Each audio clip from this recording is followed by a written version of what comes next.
Good afternoon. Welcome to Social Security and Beyond. My name is JP Dowds, and I'm a Senior Wealth Advisor here at Marshall Financial. So today we are talking about Social Security. This is a subject that has been in the news a lot lately, and not for very good reasons. So I hope to use this presentation to provide some education on Social Security, maybe separate some fact from fiction, and how to think about it as a source of retirement income, both now and in the future. So one quick disclaimer. Today's presentation will focus on the retirement benefits portion of Social Security.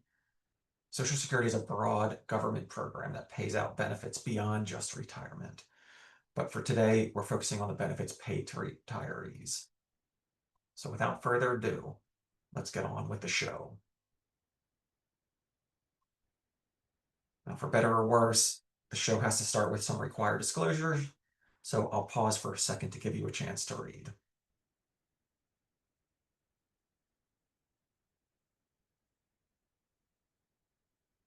All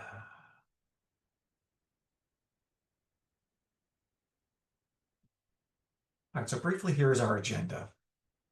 I'll start with an overview of Social Security so we're all on the same page, how it's funded, when to collect benefits, etc.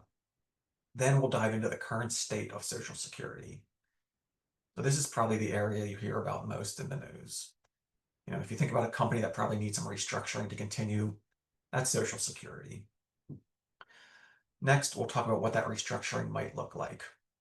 So not to let the cat out of the bag, but none of it is exciting. So with a focus on the future of Social Security, what should your action plan be, both for yourself and for your kids and grandkids? Finally, we'll wrap up with some key takeaways. So if you miss anything, the Cliff Notes at the end will highlight the things to remember. All right, let's start with an overview. Social Security 101. How does it work? So Social Security operates as a pay-as-you-go system. This means current workers' payroll taxes fund the benefits of today's retirees. So this means the Social Security taxes being withheld from my paycheck go towards the Social Security benefits being paid to our retirees today. These payroll taxes make up 90% of the annual revenue for Social Security, with income taxes collected on Social Security benefits making up another 5%. This income is deposited into a trust fund. So you can think of this like your 401k account. The assets are then invested in U.S. Treasury bonds. The interest earned on those bonds adds another 5% or so of revenue to Social Security. Right? Once the assets are in the trust fund, those assets pay monthly benefits to today's retirees. So it might be easy to think of Social Security just like a regular household. I earn income, I pay expenses. If I earn more than I make, I save it. The same thing happens with Social Security. Unfortunately, the reverse is also true. If I spend more than I make, I have to dip into that savings account. More to come on that later. But as you've probably heard, that's what's happening right now with Social Security.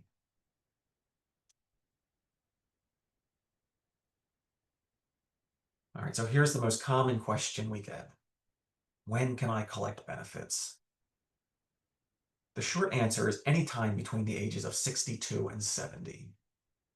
But if you want to receive 100% of your benefits, you have to wait until your full retirement age. So for most people, as you can see from the chart on the right, their full retirement age is somewhere between ages 66 and 67. If you claim before your full retirement age, you receive a discounted benefit. If you wait until after your full retirement age, you receive an enhanced benefit. So on the next slide, we'll take a look at what that means and how it might affect when you want to claim.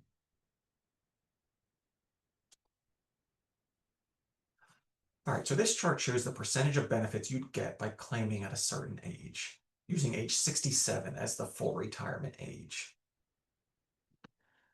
So while you can claim benefits as early as age 62, you'll only receive 70% of your benefits, and that continues for the rest of your life. If we use $1,000 as your full retirement monthly benefit, that's the chart on the right there, that means you only collect about $700 per month if you start at age 62. So the monthly benefits gradually increase until you hit age 70. That's when you must start claiming benefits. So this is one of the cases where it pays to be late, though. If you wait until age 70, you'll receive 124% of your full benefit. So that means instead of getting $1,000 each month, you'll get about $1,240 each month. This is an 8% annual increase in benefits. Look, if this was an investment product, it would be too good to be true. So, look, I personally view waiting and collecting Social Security as a form of longevity insurance. If you think about it, most people, their risk of running out of money is living a very long time. So by waiting to claim Social Security, that higher benefit continues for as long as you do. Better yet, if you're married and have the higher benefit, that higher benefit carries over to your surviving spouse. So if you put it another way, that higher benefit continues until the death of the longest living spouse. It never goes away.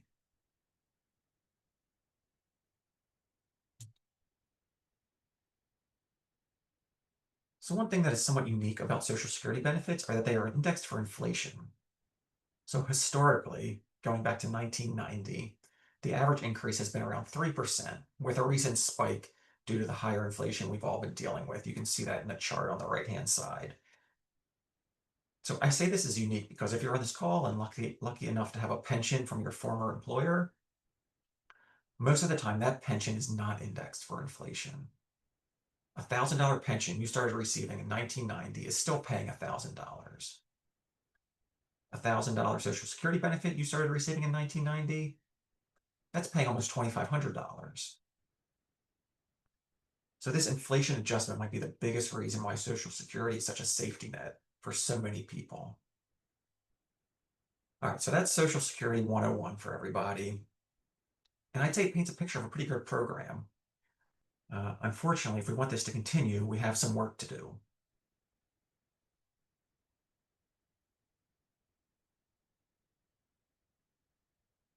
Because Social Security in its current state is not sustainable. So let's talk about what that means and why it's happening. Let's start with where we're at now. So if you think back to that flow chart about how Social Security works, income coming in, the trust fund, expenses going out, this chart shows what's been happening there since 2019.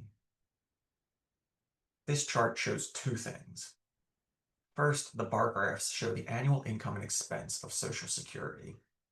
The light blue line is income and the dark blue line is expenses. As you can see, starting in 2021, expenses exceeded income. Since then, Social Security has been operating at a loss, and that loss has been slowly getting larger. So this is where the trust fund comes in. Like I said earlier, when expenses exceed income, you have to dip into your savings. Since 2021, Social Security has been dipping into its savings to continue paying full benefits. That orange line in the middle of the graph represents the trust fund assets. You can see from the negative slope that it's been declining since 2021. Now, as of now, there's still a significant balance left in the trust fund. But over the next 10 years or so, that's going to change. Here's that same chart looking forward through 2033, using projected numbers from the 2024 Social Security Trustees Report. The deficits continue but get larger, and the trust fund gets depleted on a quicker basis. So using these numbers, the trust fund is depleted by 2033. Fortunately, that's not a guarantee, it's just a projection. We'll talk a little more about that later.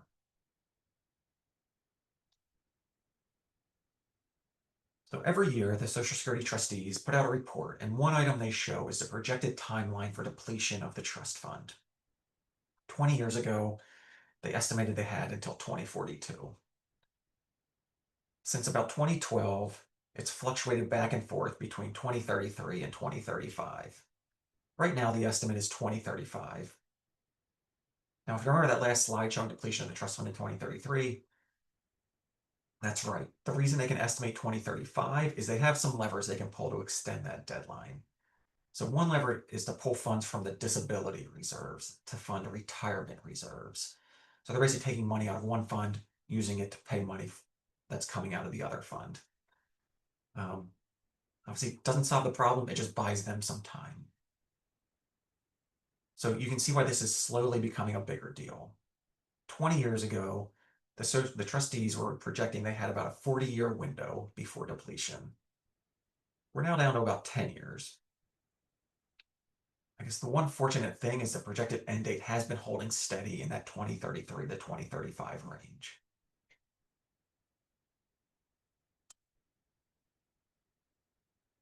All right, so now let's look at why the trust fund is being depleted. The first reason is that people are living longer. So Social Security wasn't created to fund a decades-long retirement. Because people are living longer, they're collecting more and more benefits. From Social Security's perspective, this is an added expense. So back in 1950, that left side of the chart there, Social Security only paid out about 3 years of benefits since the full retirement age was 65 and the average life expectancy was 68.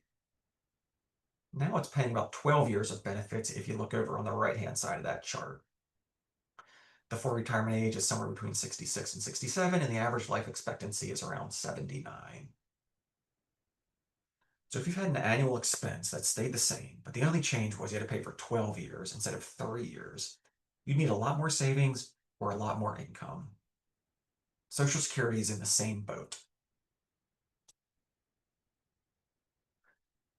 All right, so the second reason is that the baby boomer generation is retiring, and the workforce is not replacing them at an equal level. So this chart shows the number of workers paying into the system for each beneficiary collecting from the system. Back in the 1980s, and continuing through the early 2000s, that was about 3 workers for every 1 person collecting Social Security. That's the left-hand side of this chart. That ratio has come down to about 2.5 workers for every 1 beneficiary. That's kind of in the middle there of that chart. And it continues to decline until we reach about 2 workers for every 1 beneficiary. So that's 1 less worker for each beneficiary in the future. So to summarize, more people are retiring and living longer, and there are not enough workers replacing them. That, in a nutshell, is what is driving Social Security to deplete its trust fund.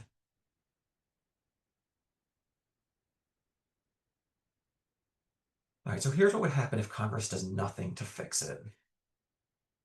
Like I said before, it's estimated that the trust fund will run out of money around 2035. Because this is all based on future projections, it's better to think about this in terms of probability. So in that case, there's about an 80% likelihood the fund will be depleted between 2033 and 2039. So if anyone has worked with us and seen their financial plan with a probability of success tied to their retirement goals, this is the same idea. Now, the next part may seem like bad news, but I think it's better than the Social Security is going bankrupt and Social Security won't be there for me news that I've been hearing. Once the trust fund runs out of money, benefits will continue to be paid. They will just be paid on a reduced basis. So the current estimate is that 83% of benefits will still be paid. Social Security will take the taxes it collects each year and pay it right out as a retirement benefit. So this model can pay out around 80% of benefits for the next 75 years before benefits would have to be cut yet again. So I look at this as a positive or a bright spot. That's even if nothing is done, everyone on this call, your kids, maybe even your grandkids, will continue to receive most of their Social Security benefits. The system is not going totally broke. It will still be around. So I preface that with, if Congress does nothing. This next section looks at what some options are for fixing this.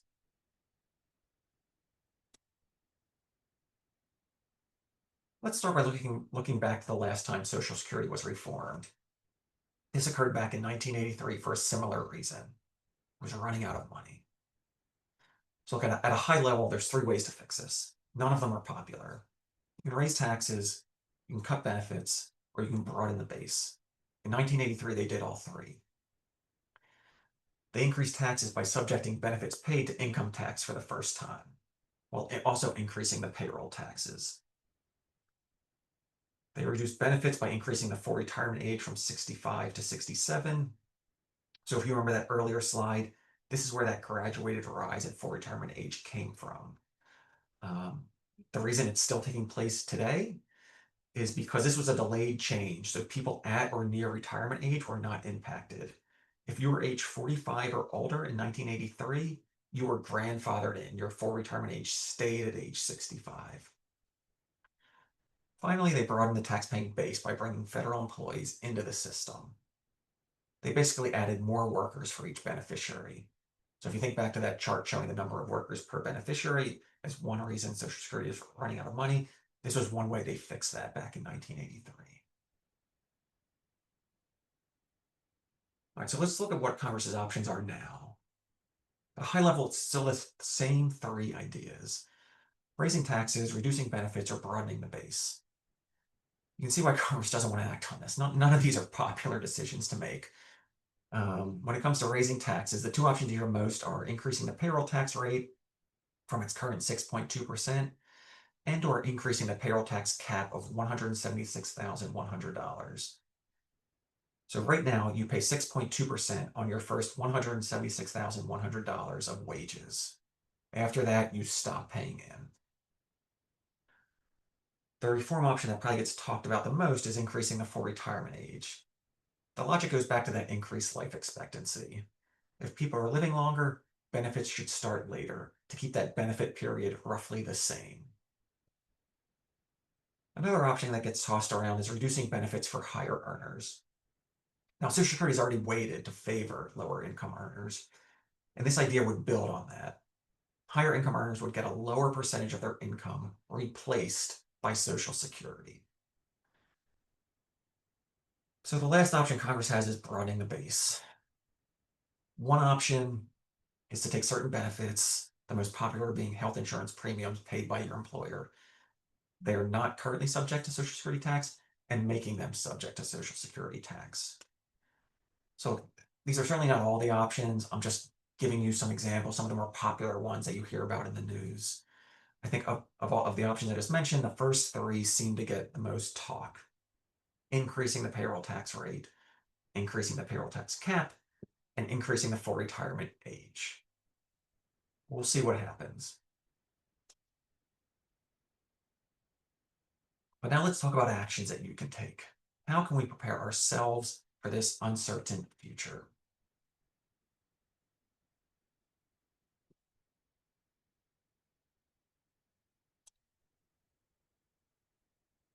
I think the first thing you should do is adjust your mindset. So if I use myself as an example, if I can mentally prepare for a future where I only get 80% of my benefits, I won't be surprised. I won't need to make a last-minute adjustment. So even if I think Congress will eventually act, I'd rather prepare for the worst. So for those of us working, that might mean preparing to work longer. If today I can claim full retirement benefits at age 67, in the future I might have to wait until 70. So does that change my desired retirement age? I don't know, maybe. Maybe it just means I need to save more now to bridge that gap another couple of years. So if I wanted to retire at 65 still, I'd have to figure out a way to bridge that gap from age 65 to 70. And now finally, some version of this advice probably works its way into every presentation put on by a financial planner, but it's important. Don't put all your eggs in one basket. So have a diversified stream of retirement income. And that includes income from retirement assets. So maybe it just means increasing your retirement asset base or changing the allocation to generate more income. Basically, don't let Social Security be your only safety net. So let's take this another step forward and look at ways to help the next generation. So if you have young kids or grandkids and are concerned about Social Security not being there for them, this slide is for you. The first thing you can do is help them start saving young. they get an after-school job bagging groceries at the local grocery store, or if they were like me when I was young, pumping gas at the only full-service gas station in town, help them fund a Roth IRA. Once they have earned income, they can start contributing. I just mentioned this idea to someone the other day related to a college internship.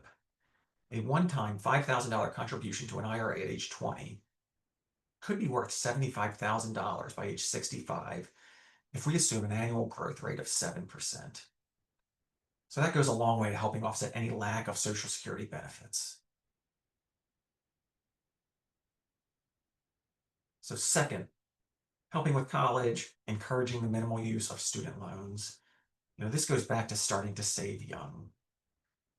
If they can graduate and jump right into saving into a retirement plan, that starts building that diversified retirement income base at a younger age.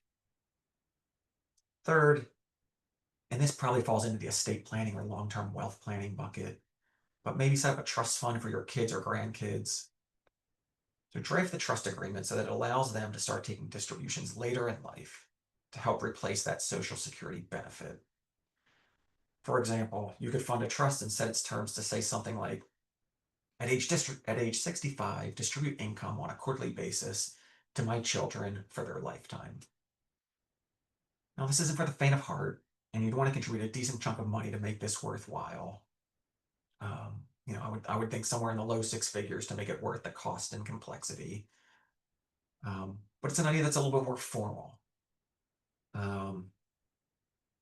This last idea is kind of the opposite of that. This is more on the softer side. So I like this idea in general, this idea of teaching them to fish, financially speaking. So a little bit of financial education goes a long way.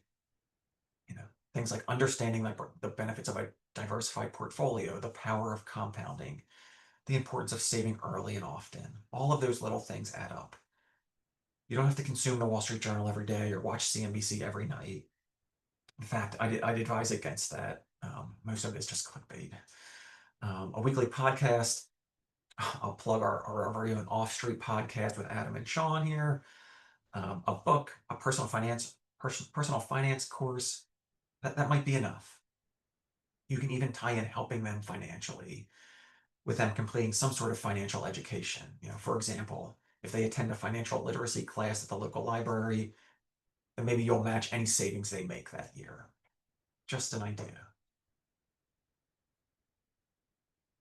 All right. So before we wrap up, let's go over some key takeaways. I threw a lot out there today, so if this is all you leave with, you're in good shape. First, maybe most important, despite what you may hear, Social Security is not broke. It's not going broke. Yes, the trust fund itself is running out of money, but it is still collecting income and will still pay benefits for a very long time. So right now, the full benefits are expected to last for another 10 years or so. And after that, about 83% of benefits will continue to be paid. That's for your life, my lifetime, and for most of your kids' lifetime. Now, that said, this is one of the few items where there's broad bipartisan support. So show me a congressman who thinks we shouldn't do anything with Social Security, and I'll show you one who probably isn't getting reelected. Now, because of these tough choices, remember higher taxes, lower benefits, and broadening the base, it may not happen soon, but when it does, it probably takes the form of some level of higher taxes and a later full retirement age. For those currently collecting or near retirement age, if the past is any guide, your benefits and claiming age may not be impacted. Some people could be grandfathered into the existing structure, and the younger workers will be the only ones impacted the most. Congress knows that people need time to prepare, and you can't pull the rug out from under someone. And finally, going back to that required advice in all financial presentations, diversify, diversify, diversify. So important in all aspects of your life. So it's fitting that we'll end on that.